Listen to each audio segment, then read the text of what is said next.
Welcome to genius mentors. Hello बच्चों, आपके लिए ये 8th क्लास की जो हम social and political life book कर रहे हैं, इस बुक में 2 लेक्चर हम ऑलरेडी कर चुके हैं इस फर्स्ट चैप्टर के। अभी आज हम जो हमारा लेक्चर रहेगा वो तीसरा लेक्चर रहेगा।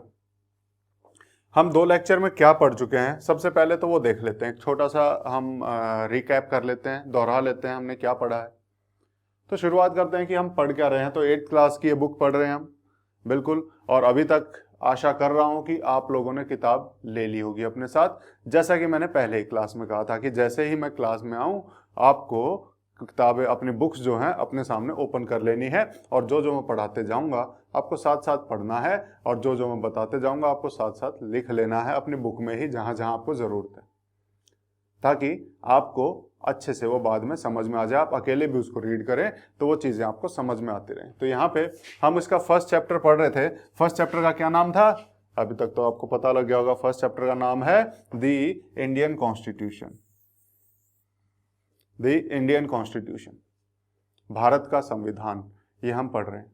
और भारत का संविधान जब हम पढ़ रहे हैं, अभी तक जब हमने फर्स्ट लेक्चर किया था तो उसमें हमने क्या पढ़ा था? हमने कॉन्स्टिट्यूशन का मीनिंग पढ़ा था कि कॉन्स्टिट्यूशन होता क्या है। जब हम इंडियन कॉन्स्टिट्यूशन की बात कर रहे हैं तो वहां पे कॉन्स्टिट्यूशन का क्या मीनिंग है, संविधान का क्या मतलब है, वो हमने समझने की कोशिश की थी।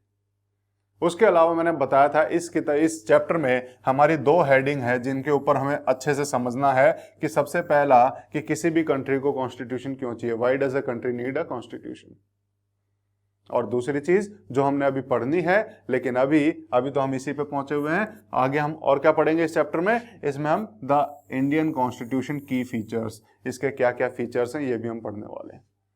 ये आपका कवर पेज है कॉन्स्टिट्यूशन का, ठीक है। तो यहाँ से हम ये इसका आप देख सकते हैं, गूगल पे भी देख सकते हैं कितना अच्छे से इसको सजाया हुआ है, ठीक है। तो ये हमारा कॉन्स्टिट्यूशन जब लिखा गया था, तो इस टाइम पे हमने अभी तक क्या पढ़ा है, तो उसको छोटा सा हम रिकैप करेंगे, थोड़ा सा हम उसको दोहराएंगे, और उसके बाद हम आज की क्लास को आगे लेके चलेंगे, ताकि आपको ये ना लगे कि पीछे कहीं छूट गया था, उसी को साथ लेके चलना हमें, ताकि आपको याद आ जाए हमने क्या क्या पढ़ा था। तो सबसे पहले हमने पढ़ा था व्हाट इज कॉन्स्टिट्यूशन।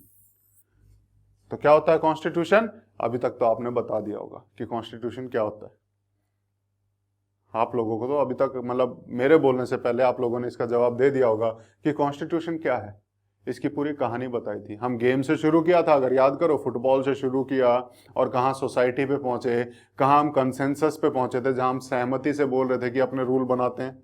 फिर कॉन्स्टिट्यूटिव रूल्स के बारे में हमने समझा था, और उसके बाद धीरे धीरे हम मॉडर्न कंट्रीज पे आए थे, और मॉडर्न कंट्रीज में हमने बोला था जो उनका जो कंसेंसस से जो रूल बनाते हैं आपस में, यानी कि उनके जो कॉन्स्टिट्यूटिव रूल्स होते हैं, किसी भी सोसाइटी के कॉन्स्टिट्यूटिव रूल्स, फंडामेंटल रूल्स या एसेंशियल रूल्स जो होते हैं, जब हम उसको रिटन फॉर्म में किसी बुक में लिख लेते हैं, उसे हम क्या बोल रहे हैं? उसे हम कॉन्स्टिट्यूशन बोल रहे हैं। किसी भी कंट्री में रिटन फॉर्म में जो भी कॉन्स्टिट्यूटिव रूल्स होते हैं, किसी बुक में अगर ढंग से लिखे हों, तो उसे हम कॉन्स्टिट्यूशन बोलते हैं वहां का, ठीक है। ये चीज हमने समझी थी, और इसी चीज को जब हम समझ रहे थे तब हम नेक्स्ट क्वेश्चन पे पहुंचे थे। और नेक्स्ट क्वेश्चन क्या था हमारा? पहली हेडिंग हमारी क्या थी? हमारी पहली हेडिंग है why does a country need a constitution, ठीक है। तो इसी को मैंने लिखा, why do we need a constitution. हमें कॉन्स्टिट्यूशन क्यों चाहिए? तो हमें कॉन्स्टिट्यूशन क्यों चाहिए ये समझाने के लिए बुक हमें बता रही है कि कॉन्स्टिट्यूशन का पर्पस क्या है, संविधान का पर्पस क्या है। और संविधान का पर्पस हमें पता लगेगा कि इसका पर्पस क्या होता है, तभी हमें पता लग जाएगा कि हमें कॉन्स्टिट्यूशन चाहिए क्यों। हमें पता लग जाएगा कि कॉन्स्टिट्यूशन कैसे यूज होता है, कि उसका क्या यूज है, तो हमें पता लग जाएगा ना हम उसको कैसे यूज कर सकते हैं, हमें क्यों चाहिए, ठीक है। पहले किसी चीज का यूज पता होगा। जैसे फॉर एग्जांपल अगर मैं कहूं, घर में आपने देखा होगा कि कुकर, जिसमें सब्जी बनाते हैं, तो क्वेश्चन उठता है कि हमें कुकर क्यों चाहिए। अगर मैं आपसे पूछूं कि हमें घर में कुकर क्यों चाहिए, तो क्या बताएंगे आप? कि हमें अगर ये पता है कि उस कुकर का क्या यूज है, तो हम ये बता सकते हैं क्यों चाहिए। कुकर का क्या यूज है? कि उसमें हम सब्जी बना सकते हैं। कुकर का यूज क्या है? कि उसमें सब्जी बनाई जा सकती है। तो हमें किस लिए चाहिए? क्योंकि हमें सब्जी बनानी है। इसलिए हमें कुकर चाहिए। ऐसे ही यहां भी जब मैं बोल रहा हूं why do we need a constitution, तो इसका दूसरा मतलब क्या होता है कि कॉन्स्टिट्यूशन का क्या पर्पज होता है, उसका जो पर्पज होता है इसीलिए हमें चाहिए, जो उसके यूज होंगे उसको यूज करने के लिए हमें चाहिए, है ना। तो उसी के यूज हम देख रहे थे, उसी के हम पर्पज देख रहे थे कि कॉन्स्टिट्यूशन के क्या पर्पज होते हैं। तो पहला पर्पज हमने क्या पढ़ा, पहला पर्पज हमने इसमें क्या पढ़ा, याद आया आपको कुछ? पहला पर्पज क्या पढ़ा था? हमने बोला था कि कॉन्स्टिट्यूशन आईना होता है किसका? समाज का, सोसाइटी का। कुछ याद आ रहा होगा? बिल्कुल याद आ रहा होगा। तो हमने बोला था कि कॉन्स्टिट्यूशन जो हमारे सोसाइटी के जो आइडियल्स हैं, सोसाइटी के जो आदर्श हैं, उनको दिखाता है, उन्हें शोकेश करता है, कि वो हमें दिख जाते हैं कि सोसाइटी के क्या आदर्श हैं। और इसी में अगर हम देखें, ये जो आइडियल्स हैं, ये आइडियल्स हैं क्या? ये आइडियल्स क्या हैं? तो इसे हमने समझने की कोशिश की थी, आइडियल्स आते कहां से, सोसाइटी के जो आदर्श हैं वो बनते कैसे हैं। तो ये कैसे हैं कि वहां के जो लोग रह रहे हैं, ये उनकी इच्छाएं हैं, ये उनकी महत्वाकांक्षाएं हैं कि हमें अपने देश को ऐसा बनाना है। तो जब जहां के लोग जैसा चाहेंगे अपने देश को बनाना, तो वो क्या होंगे? उस देश के, उस सोसाइटी के आदर्श बन जाएंगे, और वही आदर्श हमें वहां के कॉन्स्टिट्यूशन में दिखाई देते हैं। तो पहला पर्पज हमारा यही था संविधान का, कि क्या है, ये सोसाइटी के आदर्शों को दिखाता है, या इसको दूसरे तरीके से देखें, सोसाइटी के आदर्शों को एक रूल की तरह बना के पूरी सोसाइटी पे अप्लाई करता है। दोनों चीजें हैं। जैसे मैंने यहां पढ़ा था, why do we need a constitution, हमें क्यों चाहिए, हमें उसका पर्पज पता होना चाहिए। तो इसका पर्पज क्या है? ये हमें सोसाइटी के आइडियल्स दिखाता है। तो हमें किस लिए चाहिए? ताकि सोसाइटी के आइडियल्स को, सोसाइटी के आदर्शों को हम एक बुक में रख सकें और उस सोसाइटी को उस हिसाब से चला सकें, उस कंट्री को उन आदर्शों के हिसाब से चला सकें। क्लियर है? ये चीज आपको समझ में आ गई। फर्स्ट पर्पज हमने किया था। आज हम इसके सेकंड पर्पज पे चलते हैं। आज हम इसका सेकंड पर्पज समझने की कोशिश करते हैं। सेकंड पर्पज हम लाइन बाय लाइन पढ़ेंगे। अपनी बुक सामने रखो, जहां जहां मीनिंग में बताते जाऊं आपको वो लिखते जाना, ठीक है? शुरू करते हैं।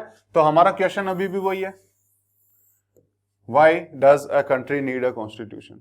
किसी भी कंट्री को कॉन्स्टिट्यूशन क्यों चाहिए? क्वेश्चन अभी भी यही है, और इसी क्वेश्चन को सॉल्व करना है हमें, इसी क्वेश्चन को सॉल्व करना है। इसका एक पॉइंट तो हम लिख चुके हैं, आगे क्या है आगे भी देख लेते हैं।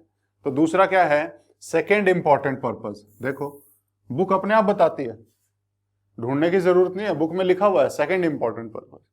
कि दूसरा इंपॉर्टेंट पर्पज क्या है ऑफ अ कॉन्स्टिट्यूशन? कॉन्स्टिट्यूशन का to define nature of country's political system. Nature मतलब प्रकृति, कि किसी भी देश का, किसी भी कंट्री का पॉलिटिकल सिस्टम कैसा है, राजनीतिक सिस्टम कैसा है, ये कौन बताएगा? ये हमें कॉन्स्टिट्यूशन से पता लगेगा कि उसकी प्रकृति क्या है, उसका नेचर क्या है।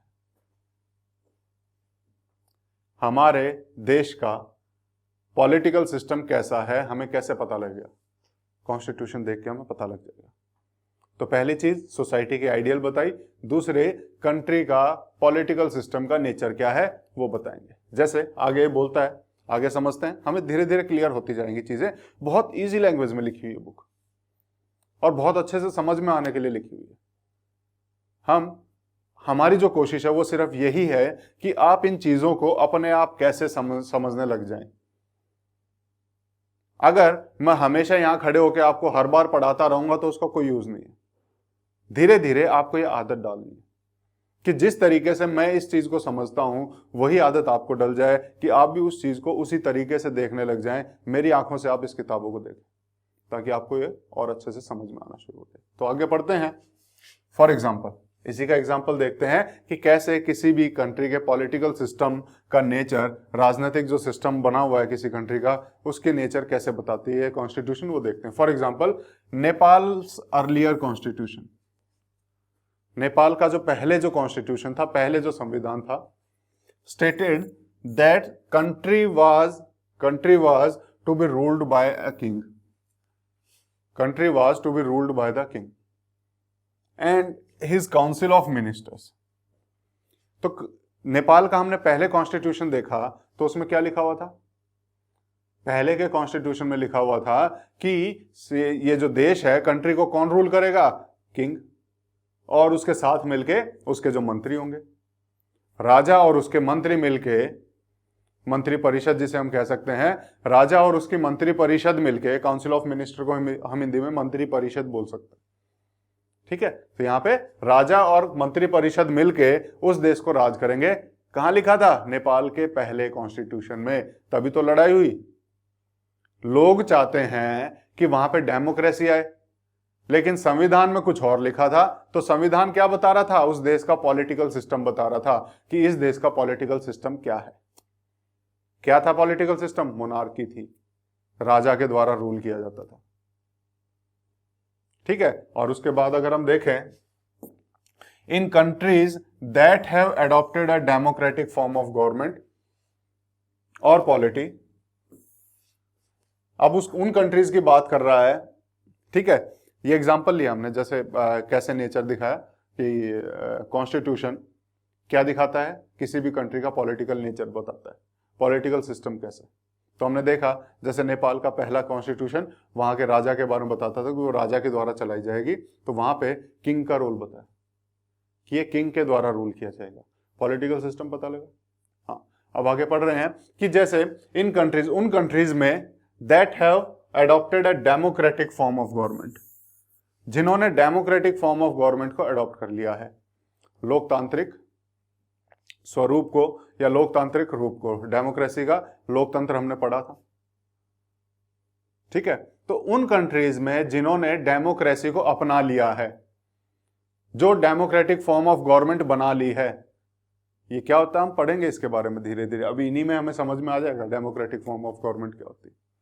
उन कंट्रीज में जिन्होंने डेमोक्रेटिक फॉर्म ऑफ गवर्नमेंट अपना लिया है, वहां पे कॉन्स्टिट्यूशन का रोल जो है और ज्यादा बढ़ जाता है, संविधान का रोल और ज्यादा बढ़ जाता है। क्यों बढ़ जाता है, उसके रीजंस हमें जानने जरूरी है, और वही हमारे आगे कुछ पेजेस में लिखा हुआ है। ठीक है, जहां जहां क्या है, डेमोक्रेसी। डेमोक्रेसी का मतलब क्या है? लोगों का राज है। जहां राजा राज कर रहा है, ठीक है, वहां तो एक ही जने के एक ही बंदे के रूल चल रहे हैं। राजा ने जो बोल दिया वही है, मेरा वचन ही है मेरा शासन। सभी ने देखी होगी बाहुबली मूवी, है ना। तो राजा ने जो बोल दिया वहां सब जब वही मानते हैं।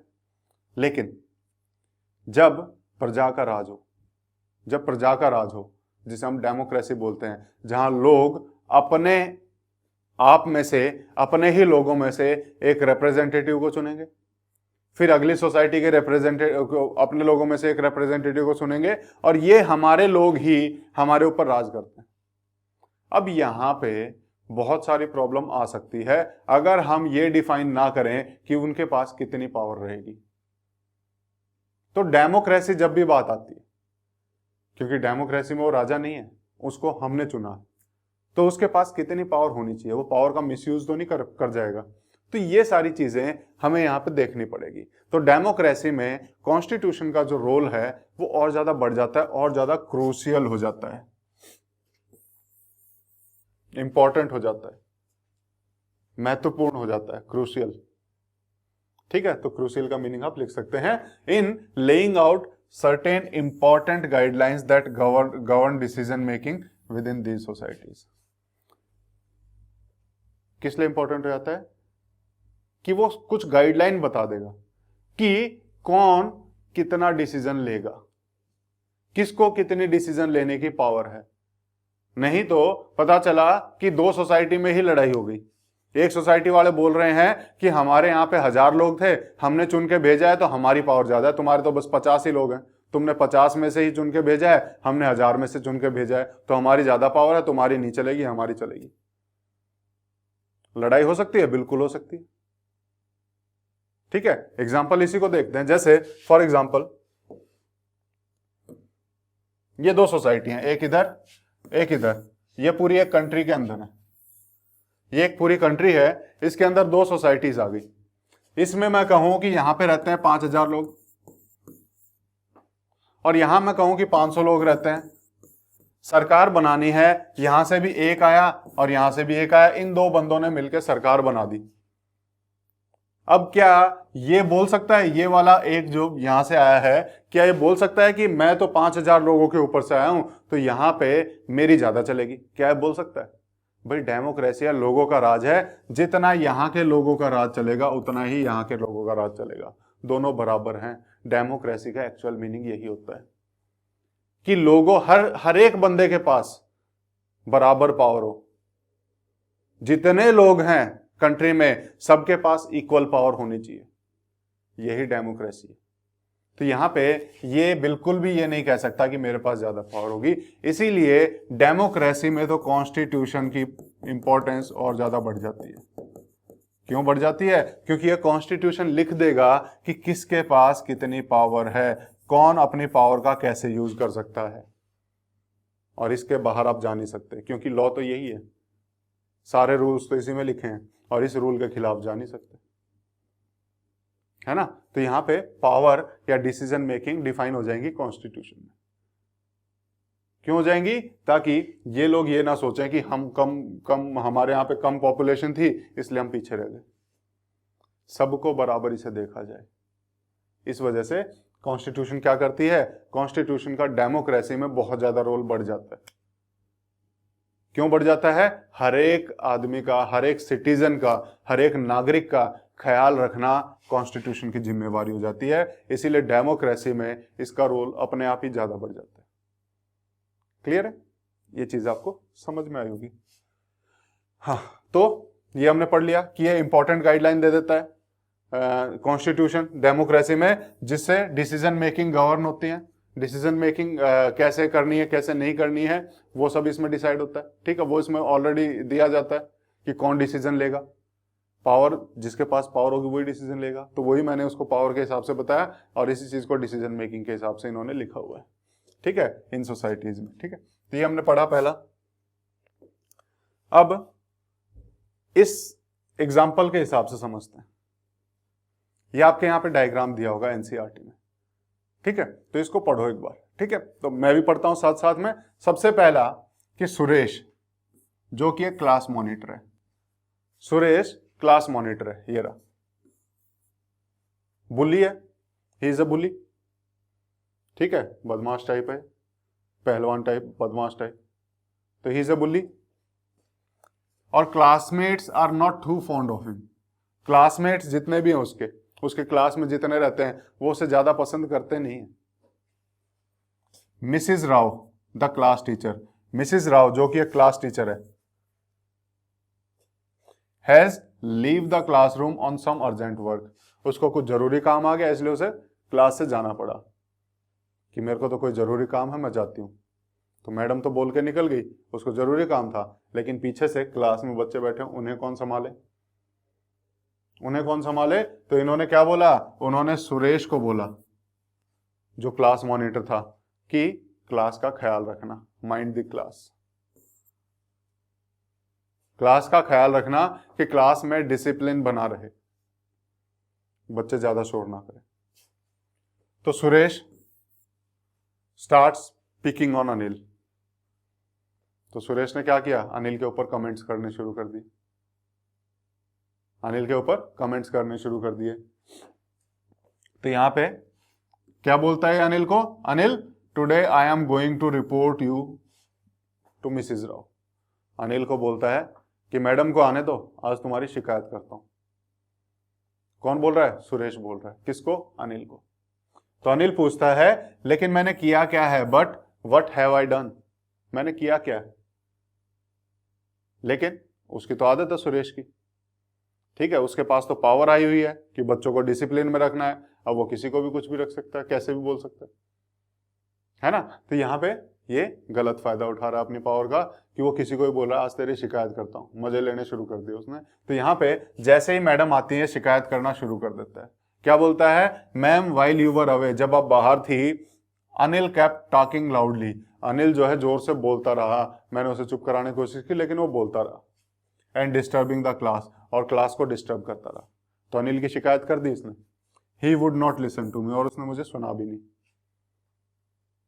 मैंने उसे बोला लेकिन उसने सुना नहीं।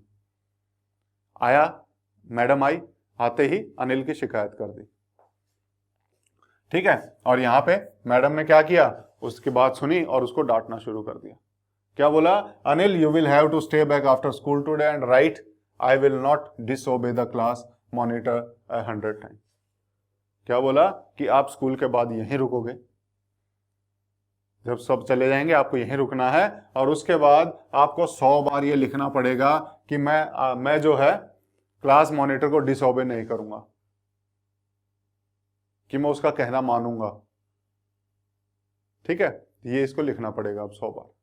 किस लिए, क्योंकि ये बदमाश था और इसने जो अपनी पावर का मिसयूज किया, और पावर का मिसयूज करके किसी को फंसा दिया, अब वो फंस गया, उसे करना पड़ रहा है, उसे पनिशमेंट झेलना पड़ रहा है।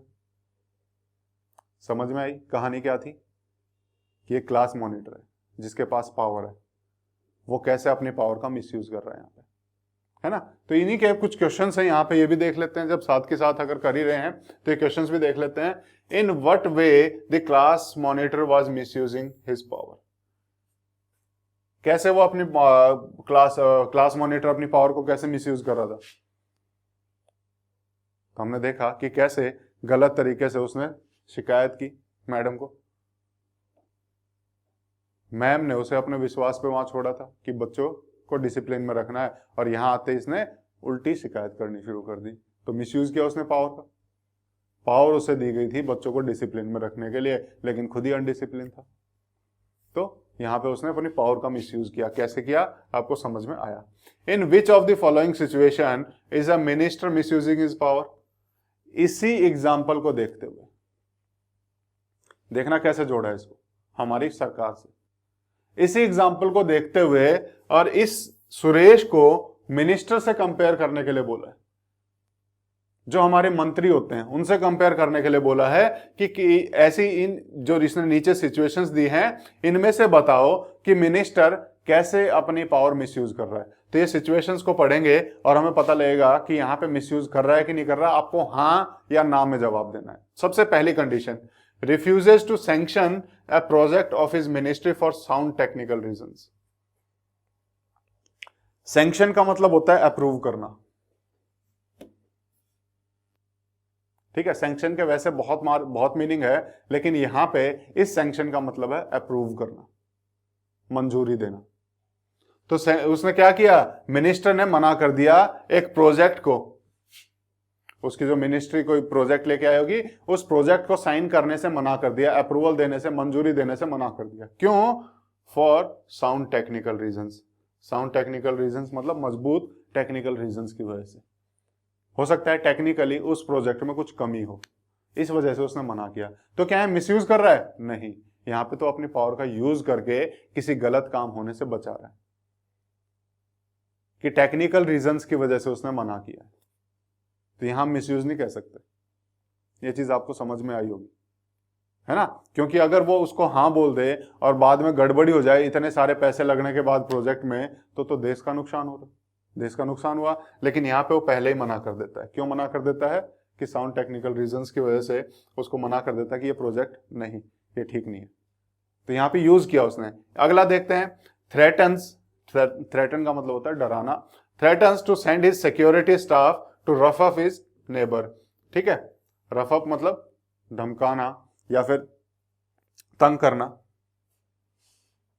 तो क्या बोला इसने कि यहां पे अपने सिक्योरिटी स्टाफ को, मिनिस्टर मंत्री क्या करेगा, जो उनके पास बॉडीगार्ड होते हैं ना, उनको भेजेगा, बोले जाओ मेरे पड़ोसी को ना धमका के आओ, वो कल मुझे ऐसे ऐसे बोल रहा था।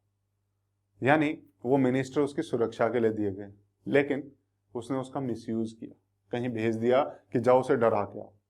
तो ये मिसयूज है। जैसे क्लास मॉनिटर ने यहां मिसयूज किया अपनी पावर का, ऐसे मिनिस्टर यहां पे मिसयूज कर रहा है। तीसरा पॉइंट देखते हैं, calls up the police station asking them not to register a complaint that is likely to be filed against his relative. Police station में कॉल किया मंत्री ने और बोलता है कॉल करके कि आप जो मेरे रिलेटिव आए हुए हैं इनके खिलाफ एफआईआर मत लिखो, इनके खिलाफ रिपोर्ट दर्ज मत करो। अब पुलिस होती किस लिए? लॉ को बनाए रखने के लिए। लेकिन मिनिस्टर फोन कर रहा है, ये लॉ को मत मानो, तोड़ दो लॉ को। मिसयूज कर रहा है पावर का, अपने रिलेटिव को बचाने के लिए लॉ के खिलाफ जाने के लिए बोल रहे हैं। तो मिसयूज हुई या नहीं हुई? बिल्कुल आपने सही बताया अभी कि यहाँ तो मिसयूज कर रहा है, ठीक है। तो यहाँ पे उसने मिसयूज नहीं की ए में, लेकिन इन दोनों में उसने मिसयूज किया अपनी पावर, ठीक है। ये चीज आपको समझ में आएगा कैसे मिसयूज हो रहा है। अब हम इस एग्जाम्पल से समझते हैं कि कैसे मंत्री डेमोक्रेटिक सिस्टम में, यहां पे भी डेमोक्रेटिक सिस्टम था क्लास में कि सभी बच्चे थे, उनमें से एक रिप्रेजेंटेटिव को चुन लिया कि तुम इस क्लास को देखो, लेकिन वो मिसयूज करने लग गया। तो डेमोक्रेटिक सिस्टम में ये हो सकता है कि कोई भी मंत्री अपनी पावर का गलत यूज करना शुरू कर दे, कोई भी मंत्री अपनी पावर का गलत यूज करना शुरू कर दे, तो उस पर रोक लगाने के लिए कुछ तो होना चाहिए, और कॉन्स्टिट्यूशन ये पर्पज सॉल्व करता है। कॉन्स्टिट्यूशन इस सिचुएशन को सॉल्व करता है कि कॉन्स्टिट्यूशन मिनिस्टर्स को उनकी पावर का मिसयूज करने से रोकता है। तो डेमोक्रेटिक सिस्टम में यूज देखा हमने क्या था कॉन्स्टिट्यूशन का, हमने उस एग्जांपल से समझा कि एक कॉन्स्टिट्यूशन, एक अच्छा कॉन्स्टिट्यूशन मिनिस्टर्स को उनकी पावर का मिसयूज करने से रोकता है ताकि कोई मिसयूज ना कर पाए, ठीक है। ये चीज आपको समझ में आई। अब इसे पढ़ते हैं, देखते हैं। क्वेश्चन हमारा अभी भी वही है, कंट्री को क्यों चाहिए कॉन्स्टिट्यूशन, उसका हम सेकंड पर्पस पढ़ रहे हैं। और सेकंड पर्पस में हम पढ़ रहे हैं कि डेमोक्रेटिक सोसाइटी में, हमने क्या बोला कि सेकंड पर्पस क्या था कि ये किसी भी कंट्री का नेचर ऑफ पॉलिटी बताता है कि वहां का पॉलिटिकल सिस्टम कैसा है। और पॉलिटिकल सिस्टम के बाद हमें समझ में आता है कि अलग अलग पॉलिटिकल सिस्टम में से डेमोक्रेसी एक ऐसा पॉलिटिकल सिस्टम है जहां पे कॉन्स्टिट्यूशन की सबसे ज्यादा जरूरत होती है। यहां पे बहुत ज्यादा इसका रोल बढ़ जाता है। क्यों बढ़ जाता है? क्योंकि कोई भी मिनिस्टर अपनी पावर का मिसयूज कर सकता है, जैसा हमने अब एग्जांपल से देखा। तो डेमोक्रेसी में कैसे कैसे रोल बढ़ता है और क्या क्या पर्पस होता है कॉन्स्टिट्यूशन का, अब हम डेमोक्रेसी के हिसाब से देखते हैं। तो इन डेमोक्रेटिक सोसाइटीज, जहां पे लोकतंत्र होता है, उन सोसाइटीज में constitution often lays down rules that guard against misuse of authority by our political leaders. जैसा अभी थोड़ी देर पहले मैंने बताया कि कॉन्स्टिट्यूशन क्या लिखता है, लेज डाउन, उसमें लिख देता है। कॉन्स्टिट्यूशन में लिखित होते हैं, निहित होते हैं, ठीक है। अगर लेज डाउन को अगर मैं प्रॉपर बोलूं तो निहित, कि उसके अंदर होते हैं ये, तो लिखित होते हैं ये क्या, रूल्स दैट गार्ड, गार्ड मतलब बचाना, गार्ड क्या है, सुरक्षा, ठीक है। तो that guard against misuse of authority, misuse गलत तरीके से यूज करना, मिसयूज है ना, misuse of authority by our political leaders. तो ये क्या कर रहा है, कॉन्स्टिट्यूशन में वो रूल्स भी लिख देते हैं ये डेमोक्रेटिक सोसाइटीज में कि जिनसे पॉलिटिकल लीडर्स जितने होते हैं, मंत्री होते हैं, उनके द्वारा पावर्स के मिसयूज को बचाया जा सके, ताकि हमारे जो उनके पास पावर दी है, लोगों ने वोट देके उन्हें पावर दी, तो उस पावर का वो गलत यूज ना करें, मिसयूज ना करें, उससे बचाने के लिए कॉन्स्टिट्यूशन में रूल्स लिख देते हैं डेमोक्रेटिक सोसाइटीज में। क्लियर है? जैसे हमने पढ़ा मॉनिटर ने कैसे मिसयूज किया, लेकिन ऐसे रूल लिखे होते कहीं पे कि अगर ये बोलेगा तो 4 बच्चों से वेरीफाई करवाना पड़ेगा कि 4 बच्चे खड़े होकर बताओ इसने ऐसा बोला था या नहीं बोला था, तो एक रूल हो जाता वो, तो उससे मिसयूज ऑफ पावर बच सकती थी, लेकिन हमने यहां नहीं किया था। तो कॉन्स्टिट्यूशन का पर्पस बढ़ जाता है जहां पे भी डेमोक्रेटिक सोसाइटीज होती है, इस तरह के रूल लगाने का कि मिसयूज ना हो जाए अथॉरिटी का। तो ये हमने कॉन्स्टिट्यूशन, डेमोक्रेटिक सोसाइटी के जितने भी कॉन्स्टिट्यूशन होंगे उनमें कॉमन बात मिलेगी आपको कि मिसयूज ऑफ अथॉरिटी से बचाने के लिए वहां पे हमें कुछ ना कुछ रूल मिल जाएंगे, ठीक है। In case of Indian constitution, हम इंडियन कॉन्स्टिट्यूशन की बात करते हैं। अभी तक तो हमने कॉमन बताई कि कॉमन डेमोक्रेटिक सोसाइटीज में ये रूल होता है कि पॉलिटिकल लीडर के द्वारा मिसयूज ना किया जाए पावर का। अब इंडियन कॉन्स्टिट्यूशन की बात करते हैं। इंडियन कॉन्स्टिट्यूशन में क्या होगा, जिसके बारे में हम और ज्यादा पढ़ेंगे, ठीक है। इस चैप्टर में इंडियन कॉन्स्टिट्यूशन के बारे में उनके कुछ फीचर्स भी हमें पढ़ने है ना, तो वो हम पढ़ेंगे, which you will read more later in this chapter.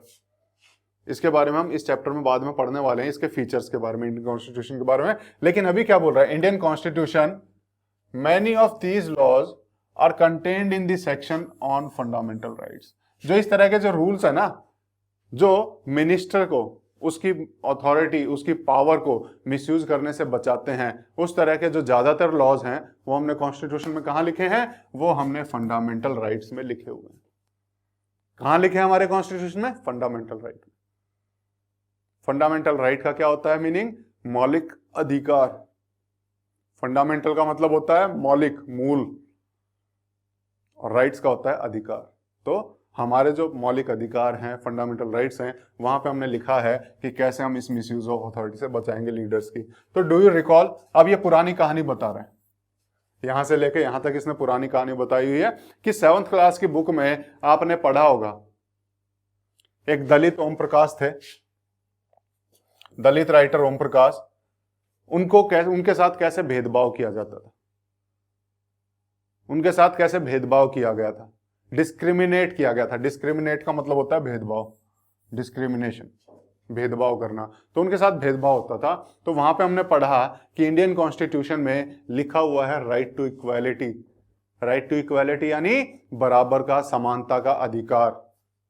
और उस राइट टू इक्वालिटी को यूज करके हमने इस डिस्क्रिमिनेशन से उसको बचाया, है ना। तो यहां पे क्या है? Indian constitution guarantees right to equality to all persons. सभी लोगों को बराबर का, समानता का अधिकार देता है हमारा कॉन्स्टिट्यूशन। और ये बोलता है कि no citizen can be discriminated, किसी भी नागरिक के साथ भेदभाव नहीं किया जाएगा। डिस्क्रिमिनेट का मतलब भेदभाव, लिख लेना, ठीक है। किसी भी नागरिक के साथ भेदभाव नहीं किया जाएगा। किन ग्राउंड्स पे? जाति के आधार पे नहीं कर सकते भेदभाव, ठीक है, यहां लिखा है। कास्ट के हिसाब से नहीं कर सकते, रिलीजन के हिसाब से नहीं कर सकते, धर्म के हिसाब से भेदभाव नहीं कर सकते, रेस के हिसाब से, कौन सी रेस का है, एशियन है, अफ्रीकन है, हम नहीं कर सकते, ठीक है। जेंडर के हिसाब से, मेल और फीमेल में भेदभाव नहीं करना है, ठीक है। मेल, फीमेल, ट्रांसजेंडर्स जो आते हैं, किसी में भेदभाव नहीं करना है, सब बराबर है यहाँ पे। डेमोक्रेटिक सोसाइटी का मतलब ही होता है कि सब बराबर है। राइट टू इक्वालिटी उसका एक बहुत कॉमन फीचर होता है। एंड प्लेस ऑफ बर्थ, कि किसका कहाँ जन्म हुआ है। ऐसा नहीं है कि जम्मू कश्मीर और कन्याकुमारी में जो जन्म हुआ है उन दोनों में आप भेदभाव करोगे, नहीं। प्लेस ऑफ बर्थ के हिसाब से भी आपको भेदभाव नहीं करना है। तो राइट टू इक्वालिटी क्या है? One of the fundamental rights guaranteed by Indian constitution. तो बराबर जो समानता का जो अधिकार है, ये हमारे जो फंडामेंटल राइट्स हैं उनमें से एक है, जो हमें मिसयूज ऑफ अथॉरिटी, जो पॉलिटिकल लीडर करते हैं वो भेदभाव करने की कोशिश करें तो उससे हमें बचाता है, ठीक है। तो कैसे बचाता है, एक एग्जांपल है। आगे पढ़ते हैं इसको और आगे देखने की कोशिश करते हैं, एक और इंपॉर्टेंट पर्पस जानने की कोशिश करते हैं। तो देखते हैं एक स्टोरी के हिसाब से, और इस स्टोरी को समझने की कोशिश करते हैं। The game period is about to begin. अपना किताब खोल लेना, यहाँ आपको क्लियर नहीं दिखाई दे तो वहां पढ़ना। तो the game period is about to begin, game period शुरू होने वाला है। और यहाँ पे ये कुछ लड़कों का ग्रुप है और कुछ लड़कियों का ग्रुप है, कुछ लड़कों का ग्रुप और कुछ लड़कियों का ग्रुप। ये बोलते हैं, लड़के बोलते हैं हम क्रिकेट खेलेंगे, लड़कियां बोलती है हम खेलेंगे बास्केटबॉल। लड़के क्रिकेट खेलेंगे, लड़कियां बास्केटबॉल। लेकिन यहां पे क्या होगा? टीचर बोलता है कि हाथ खड़े करो, कौन कौन क्रिकेट खेलना चाहता है, कौन कौन बास्केटबॉल खेलना चाहता है। जो ज्यादा होंगे वो जीतेगा, जिसके ज्यादा हाथ खड़े होंगे। अब क्लास में बॉयज ही ज्यादा हैं। मान लो किसी क्लास में 10 बॉयज हैं और 4 लड़कियां हैं और ये क्रिकेट खेलना चाहते हैं बास्केटबॉल, तो ज्यादा हाथ किसके उठेंगे? बॉयज के। तो क्रिकेट खेला जाएगा। तो क्या हर बार ऐसे होता रहेगा? क्या हर बार टीचर जैसे हाथ उठाने के लिए बोलेगा तो हर बार लड़के ही जीतेंगे क्योंकि लड़कियां कम है ना? तो यहां पे क्या हो जाएगा? तो ये क्या बोलेंगे? We always have to do what the boys want because they are in a majority. क्या बोलती हैं लड़कियां? कि हमें हमेशा वही करना पड़ता है जो ये लड़के चाहते हैं। क्यों? क्योंकि वो मेजॉरिटी में है, वो बहुत ज्यादा हैं, हम कम हैं, हम माइनॉरिटी में। मेजॉरिटी जो ज्यादा में हो, माइनॉरिटी जो कम हो, ठीक है। यहां पे ये हो गया। तो यहां पे एक लड़की दूसरे को बोलती है कि ma'am should think of another way, ma'am को कोई दूसरा तरीका सोचना चाहिए जिससे डिसीजन इस तरीके से लिया जा सके कि सभी की इच्छाएं सुनी जाएं, हमारी भी इच्छाएं सुनी जाएं। लेकिन मैडम तो सिर्फ जिसके ज्यादा हाथ वो मान लिया, बात खत्म। लेकिन डिसीजन डेमोक्रेटिक होना चाहिए, सबकी इच्छाएं सुनी जानी चाहिए। तो डेमोक्रेसी में ये पर्पस भी बड़ा इंपॉर्टेंट हो जाता है कि जो ज्यादा लोग हैं हमेशा उन्हीं की नहीं, जो कम है उनकी भी सुनवाई हो। तो ये हमारा सेकंड पर्पस हो जाता है। तो another important function a constitution plays in a democracy, democracy में कॉन्स्टिट्यूशन का जो इंपॉर्टेंट एक और फंक्शन है वो क्या है, to ensure that dominant group कौन सा हो गया, जो दबाव डाल सकता है, जो डोमिनेट कर सकता है, यानी जो ज्यादा मात्रा में। डोमिनेंट ग्रुप जो पावरफुल ग्रुप है, जो दबाव बना सकता है, वो group does not use it's power against other, वो दूसरे ग्रुप के खिलाफ अपनी पावर को यूज ना करे। एक तो पावर कहां बचाई, मिनिस्टर पावर की गलत यूज ना करे, दूसरा मेजॉरिटी माइनॉरिटी के खिलाफ पावर यूज ना करे। जो ज्यादा लोग हैं वो कम लोगों को डराए नहीं, बोले देख लेना हम ज्यादा हैं, हम अपनी बात मनवा लेंगे। तो जो कम लोग हैं वो भी शान से बोल सकें कि ये डेमोक्रेसी है, हमारी भी सुनवाई होगी। तो इसीलिए यहां पे ये भी एक इंपॉर्टेंट फंक्शन है कि मेजॉरिटी माइनॉरिटी को ना दबाए। ठीक है, तो ये भी हो गया। लेस पावरफुल पीपल को ना दबाए। The story board below demonstrate one such situation, ये जो स्टोरी बोर्ड मैंने बताई ये इसी सिचुएशन को दिखाती है कि यहाँ पे लड़कियां माइनॉरिटी में थी, कैसे उनकी आवाज को दबाया जा रहा था। कॉन्स्टिट्यूशन ये एंश्योर करता है कि ऐसे माइनॉरिटीज को ना दबाया जाए, उनकी भी सुनवाई हो सके। ठीक है, क्लियर है। आगे चलते हैं और समझने की कोशिश करते हैं। एक और देख लेते हैं डेमोक्रेसी में और क्या पर्पज है कॉन्स्टिट्यूशन का, थोड़ा जल्दी जल्दी करते हैं इसे। Some unhealthy situations can occur, unhealthy जो हेल्दी ना हो, ठीक है, जो हेल्दी ना हो वो अनहेल्दी हो गए। Some unhealthy situations can occur, हो सकते हैं, ठीक है, जो हो सकते हैं, can occur in democratic societies too, democratic society में भी कुछ अनहेल्दी सिचुएशंस आ सकती हैं। ठीक है, कैसे, where a majority can continuously enforce decision and exclude minorities, जो हमने थोड़ी देर पहले एग्जांपल लिया, जहां पे हमेशा मेजॉरिटीज डिसीजन लेते रहेंगे, माइनॉरिटीज को सुनवाई का मौका नहीं मिलेगा।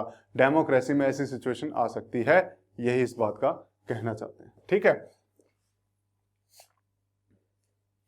As the above story board, जैसे हमने स्टोरी में अभी पढ़ा उसी के एग्जांपल ले रहा है। इलस्ट्रेट मतलब बताना, उसको इलस्ट्रेट करना, समझाना, विस्तार से समझाना। Every society is prone to this tyranny,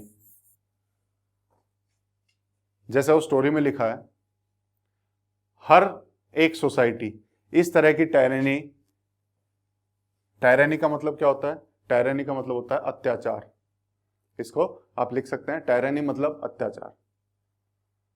तो हर सोसाइटी में इस तरह के अत्याचार होते हैं जो मेजॉरिटीज करती है, tyranny of majority. Majorities her society में माइनॉरिटीज पे अत्याचार करती है, ये आपको भी अपने आसपास सोसाइटी में दिखता होगा, है ना। तो ये हर सोसाइटी की कहानी है। तो कॉन्स्टिट्यूशन क्या करेगा, कॉन्स्टिट्यूशन इस तरह के रूल्स भी लिखेगा, जिसमें constitution usually contain rules that ensure minorities are not excluded. तो कॉन्स्टिट्यूशन का क्या पर्पज हुआ यहां पे, कॉन्स्टिट्यूशन ऐसे रूल्स भी लिखेगा जिसमें माइनॉरिटीज को एक्सक्लूड ना किया जाए, माइनॉरिटीज की भी सुनवाई हो। एक्सक्लूड का मतलब होता है बाहर करना, बाहर करना है, एक्सक्लूड उसको छोड़ देना, है ना। तो उनकी भी सुनवाई हो, तो उनको ना छोड़ा जाए, ये एंश्योर करता है कॉन्स्टिट्यूशन। और that is routinely available to the majority, जो मेजॉरिटी के पास अवेलेबल है वो ही माइनॉरिटी के पास भी अवेलेबल हो। जितनी पावर इनके पास है उतनी पावर माइनॉरिटी के पास भी, ये एंश्योर करेगा कॉन्स्टिट्यूशन अपने रूल्स के द्वारा। अनदर रीजन, उसके अलावा और क्या रीजन है, why we have a constitution is precisely to prevent this tyranny और domination by the majority of a minority. ये तो अब आपको समझ में आएगा, एक एक वर्ड का मीनिंग आपको पता है इसमें से। ठीक है, कि जो एक और जो हम कहें मेजर रीजन है इसका, वो यही है कि इसमें क्या है कि टू प्रिवेंट दिस टायरनी, ये जो अत्याचार है किसका, और domination by majority of a minority, इससे बचाया जा सके। मेजॉरिटी जो माइनॉरिटी पे जो अत्याचार करते हैं, उनके ऊपर दबाव बनाते हैं, उससे बचाने के लिए हमें कॉन्स्टिट्यूशन चाहिए। क्लियर, ये चीज आपको समझ में आएगी। This can refer to one community dominating another, यानी ये कैसे हो सकता है, या तो एक कम्युनिटी दूसरी कम्युनिटी को दबाए, कि एक ये इधर कम्युनिटी है, एक ये कम्युनिटी है, ये इसको दबा रही है, दैट इज इंटर कम्युनिटी। किस दो कम्युनिटीज के बीच की बात है, इंटर कम्युनिटी, और members of one community dominating others with in the same community. दो सिचुएशन है, ठीक है, इसको इससे समझते हैं इंटर कम्युनिटी और इंट्रा कम्युनिटी को। एक तो सिचुएशन हो गई कि जहां पे ये एक कम्युनिटी है, ये कम्युनिटी है, यहां 100 मेंबर हैं, यहां पे आपके 40 मेंबर हैं, तो हो सकता है ये इसको दबाना शुरू कर दे।